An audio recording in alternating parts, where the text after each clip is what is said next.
Hello dear students, so today we are going to start our new paper, that is US05 DCHE 26, title that is Organic Spectroscopy. The chapter that we are going to start, that is our unit number 1, Ultraviolet Spectroscopy. So now before jump into the ultraviolet spectroscopy, let us define what is spectroscopy. So spectroscopy is generally defined as it is an interaction of electromagnetic radiation with the matter. Matter may be organic or inorganic. Now in your syllabus you are having a two type of spectroscopy. First one, that is UV spectroscopy, and second one, that is infrared spectroscopy. So before going to the start with the ultraviolet spectroscopy, let us learn some of the terminology which we are going to use in spectroscopy. First one, that is wavelength. Okay, now what do you mean by the wavelength? So it is the distance between the two adjacent crests or throws in a particular wave. It is denoted by the letter lambda, and it can be expressed in angstrom or in millimicron. So again I am repeating, what is wavelength? So wavelength, it is a distance between the two adjacent crests or throws in a particular wave. It is denoted as by the lambda. This is the sign of lambda. It can be expressed in angstrom unit or in millimicron. What is angstrom? As we know that 1 angstrom is equal to 10 raised to minus 8 centimeter, and 1 millimicron, this is our millimicron, is equal to 10 raised to minus 7 centimeter. Now let us draw one figure for the crest and troughs, and let us understand what is the wavelength. Suppose if we are having this type of wave structure, let's say suppose this is our wave. Okay, so let us draw one wave like this.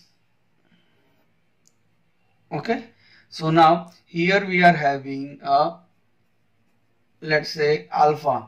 Okay, so now this is our crest.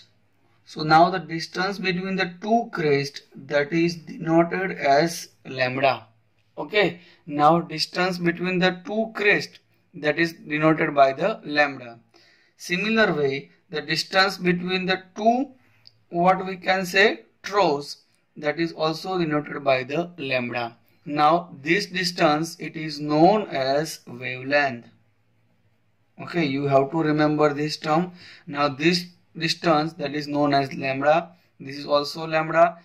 You have to calculate only one. If you are going for the crest, then that is also lambda. If you are going for the troughs, that is also a lambda.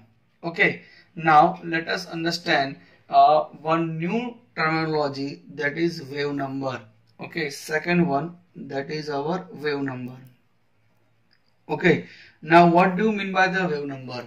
So wave number, it is a reciprocal of the wavelength, and it is expressed in the per centimeter. Okay, so now let us understand it is reciprocal of the wavelength. Now wavelength, as we know, that is our lambda. So wave number, that is V, is equal to 1 upon lambda. So now that is denoted in the term of the centimeter inverse. So suppose if you are having, let's say, suppose if I want to calculate V over here, now if I am having a lambda, that is a 2.5 into 10 raised to minus 4 centimeter. So what will be the wave number? Okay, so it will come across 4000 centimeter inverse. So now here we are having a V, that is 4000 centimeter inverse, by using this formula, that is V is equal to 1 upon lambda. Now lambda, that is our wavelength. Now how we can define lambda? That is the distance between the two crests as well as the two troughs. Okay, when I explain in Gujarati, you can have a better idea what is crest and what is troughs. Okay, so now let us understand a third terminology, that is frequency. Okay, now let us understand the new term, that is frequency. How we can define frequency? So now frequency, okay, it is also a reciprocal for the wavelength. Okay, frequency is also reciprocal of the wavelength. Now here in the frequency you are having, it is expressed by the cycle per second. Okay, or we can say in hertz. As we know, that is 1 hertz is equal to 1 cycle per second. Okay, 1 hertz is equal to 1 cycle per second. So this is our third term, that is frequency. Now let us understand the last term and very important, that is our energy. Okay, now energy can be defined by the term of, that is E is equal to hv. Okay, now as we know, that is V is equal to, that is C upon lambda, where C is equal to velocity of light. Okay, so now let us combine together this formula, that is E is equal to hc upon lambda. Now here h, that is our Planck constant. Okay, now C, that is our velocity of light. Okay, lambda, that is our wavelength, and E, that is our energy. Now Planck constant value, that is 6.626 into 10 raised to minus 27 erg into second. Okay, erg into second. So now these four terms you have to remember, that is wavelength, second one that is wave number, third one that is frequency, and fourth one that is energy. Now wavelength, that is the distance between the two crests and two troughs. Wave number, that is a reciprocal of the wavelength, as well as the frequency, that is the reciprocal of the wavelength. Now wave number, that is what we can say, the wave number can be in the term of centimeter inverse, whereas frequency, that is in the terms of the hertz. Now energy, we can have this formula, that is E is equal to h mu, where E is equal to hc by lambda. Now V, that is our symbol, that is C upon lambda. So here we can have E is equal to hc upon lambda, that is Planck constant. C is equal to velocity of light, lambda is equal to wavelength. Okay, so now that is our four terms, that is wavelength, wave number, energy, and frequency. Okay, now in the first paper I have shown you that the spectroscopy, that is defined as it is an interaction of electromagnetic radiation with the matter. So now let us understand what is electromagnetic spectrum. So let us draw a electromagnetic spectrum. Okay, so I am drawing a electromagnetic spectrum. So let us start with the electromagnetic spectrum. Now let us start with the UV, then after we are having X-ray, then after we are having a gamma ray. Okay, now here we are having IR, then we are having a radar, then we are having FM, that is we are having TV, this is we are having a short wave, and this is our AM. Okay, so now this is the whole electromagnetic spectrum, in which we are having a gamma ray, X-ray, UV, IR, radar, FM, TV, short wave, and AM. So now these are the range of the electromagnetic spectrum. So now what is the range? In which range we are getting UV, IR or FM, that is TV and all that thing. So now let us start with our range. So this range, it is covered into the 10 raised to minus 8. Then after 10 raised to minus 10, here we are having, that is X-ray, that is 10 raised to minus 8, sorry, 10 raised to minus 8, 10 raised to minus 10. Here we are having 10 raised to minus 12, and these gamma rays, that is occur in the 10 raised to minus 14. Okay, now let us start from this is the range. Okay, now when we are starting with the, what we can say, IR, that is 10 raised to minus 6. Here the range will be the 10 raised to minus 4. Here we are having 10 raised to minus 2. Here that is 1. Here that is 10 raised to 2. Here we are having 10 raised to 4. Okay, so now this is the cover with the TV as well as the short wave. Okay, so now this is the region of what we can say 10 raised to minus 8 centimeter inverse, 10 raised to minus 10, or 10 raised to minus 12, 10 raised to minus 14. Okay, so that will be the region of in which particular type of UV rays or X-ray that are absorbed. Okay, now when I are talking about the what we can say UV spectroscopy, in UV spectroscopy we are having a UV rays. Now that UV rays from this electromagnetic spectra from 10 raised to 4 to 10 raised to minus 14, that is only absorbed 10 raised to minus 8. Okay, now 10 raised to minus 8 angstrom, that is converted into the what we can say the nanometer. Okay, so now let us understand that is our wavelength in nanometer. Suppose if we are having a particular light, like say, suppose if I am drawing over here, that is our wavelength.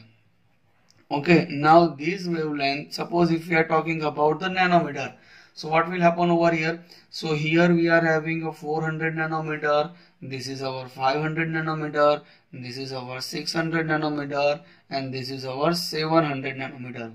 Okay, so now this all region, that is 10 raised to minus 8, from 10 raised to minus 8, that undergoes upon the 400 nanometers. So that falls under the 400 nanometers.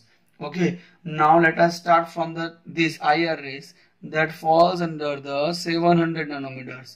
So when we are talking about the UV spectroscopy, now UV spectroscopy, the region of UV that will be 200 to 400 nanometer, that you have to remember this thing. The region of UV that is 200 to 400 nanometer. Now when we are talking about the UV visible, okay, so that the visible range of this spectroscopy, that will be the 400 to 800 nanometer. So in simple language, if I am talking about the UV and visible, what is the difference between the UV and visible? In Earth or all of the aureole around, whatever the color you are seeing, that is in the range of the 400 800 nanometer. That is up to the 400 to the 800 nanometer. And whatever the color you are not seeing, that is in the range of the 200 to 400 nanometer. Suppose if I am talking about the Webbage, okay, now Webbage, what is the color? Violet, indigo, blue, green, yellow, orange and red. Now that falls under the 400 to 800 nanometer. Okay, so whatever the color you are seeing, that under come, that is 400 to 800 nanometer. Now we are talking about the UV spectroscopy. So first of all, let us start with its principle. So there are two scientists called Lambert as well as the Beer. Both are having a different type of terminology. Lambert suggests a different terminology as well as the Beer suggested a different terminology. With combined together, we will see about the Lambert-Beer's law. So what Lambert had suggested? So Lambert said that when a beam of monochromatic radiation passes through a homogeneous absorbing medium, the rate of decrease of the intensity of radiation with thickness of absorbing medium is proportional to the intensity of incident radiation. Okay, so now, okay, so I am not interfering my hand over here, so you can write down this law, that is a Lambert's law, that suggests that, again I am repeating, when a beam of monochromatic radiation passes through a homogeneous absorbing medium, the rate of decrease of intensity of radiation with thickness of absorbing medium is proportional to the intensity of incident radiation. So suppose if I am having one compound, when I am falling one UV rays onto that, what will happen? The monochromatic radiation. What do you mean by the monochromatic light? When we are converting three-dimensional light, suppose if I am having this light, so that we are having a 3 dimension. When I am converting this 3 dimension into the only 1 dimension, that is our monochromatic light. Now this monochromatic radiation, when we are passing through a homogeneous absorbing medium, the medium will be the absorbing, that can absorb the UV rays. Okay, that is homogeneous. The rate of decrease of intensity of radiation with thickness of absorbing medium, Suppose if I am having one object like this, okay, now when we are passing this one radiation over that, so by passing this when we are passing this absorbing medium to into the absorbing material, what will happen when it pass through over here? What will happen? The decrease of this intensity, okay, the decrease of this intensity of incident radiation is proportional to the, what we can say, the absorbing medium. So that will be the proportional to the this observing medium. Again I am explaining.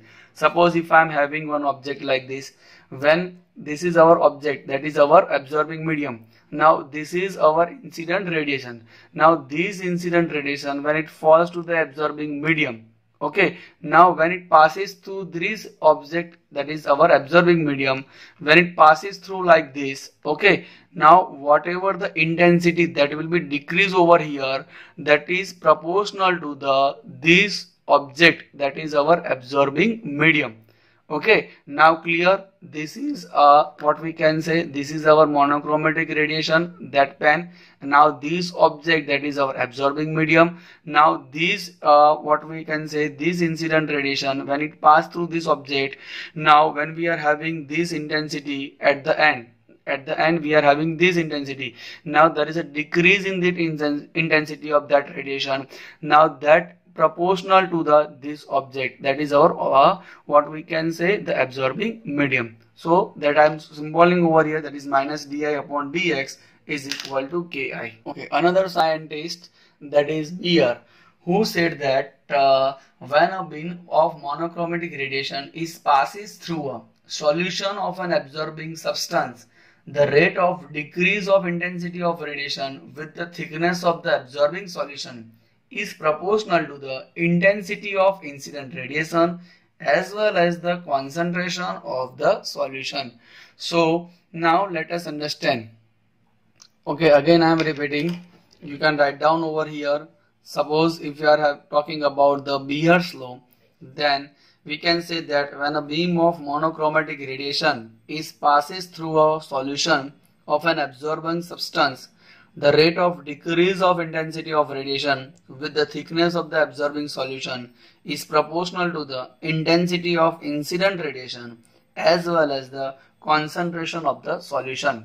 So we can write down formula, that is di upon dx is equal to k dash c. Now there is a similarity between the Lamberts and Beers. In Beers you are talking about the concentration as well as the absorbing medium. Now in Lambert you are only talking about the absorbing medium. Again I am explaining, this is our absorbing medium. Suppose if I am talking about this incident radiation, now this incident radiation, when it passes through this absorbing medium, the intensity whatever it decrease over here, it depends upon the absorbing medium as well as the concentration of particular solution. Okay, so now this is our Beer's law. Okay, now we have seen the two different law, that is Lambert's law as well as the Beer's law. Now in examination you can ask the different types of Lambert's and Beer's, but in general formula what we are writing, that is Lambert's Beer's law. So whatever in examination if you are asking a question, the principle of the UV spectroscopy, you have to combine together these two laws, and let's say that is Lambert's Beer's law. Okay, now this is known as Lambert's Beer's law. Now what it says, that when we are talking about log I0 upon I, that is depend upon the epsilon, that is not a E, that is known as epsilon, molar absorptivity, that is C into L. Okay, now I define this terminology, that is our Lambert's Beer's law. You have to remember this formula. In examination they will ask again and again what is the Lambert's Beer's law. So you can write down over here, that is log I0 upon I is equal to epsilon into C into L. Now what is I0? Now I0, that is the intensity, okay, that is intensity of incident light. Okay, now this is known as intensity of incident light. What is I? That is the intensity of transmitted light. Okay, now this is known as intensity of transmitted light. What is C? That is the concentration of the solution. Okay, whatever the solution we are having, that is the concentration of solution. But here you have to remember that concentration of solution in what is the unit? That is the mole per liter. Okay, that should have a mole per liter. Now that is the I that is the path length of the sample tube. Okay, now this is known as path length of the sample tube. Now usually this sample tube that is having a 1 centimeter path length. Okay, now epsilon that is known as molar absorptivity. Okay, now this is known as molar absorptivity, or you can call that is molar extension coefficient. Okay, that is molar, okay, extension coefficient. Okay, and this epsilon into C into L, that is defined as A. So you can also call as log I0 by I, that is equal to A. So you can put down over here, that is A is equal to epsilon C into L. Now what is A? Now A is known as absorbance. Okay, A is known as absorbance. So now this is the Lambert-Beer's law. So in general you can call as that absorbance of any compound or any solution that is proportional to the concentration of the solution as well as the path length of the sample tube.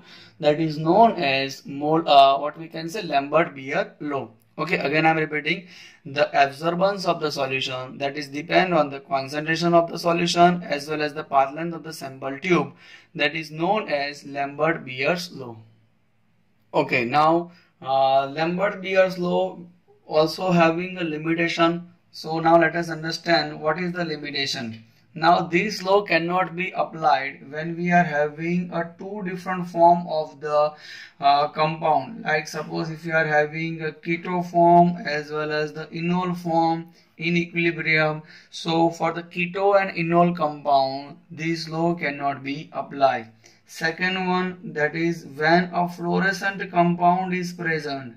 Like suppose if you are having a naphthalene or if you are having anthracene type of compound, they are known as fluorescent compound. Now when we are having a fluorescent compound, this law cannot be applied.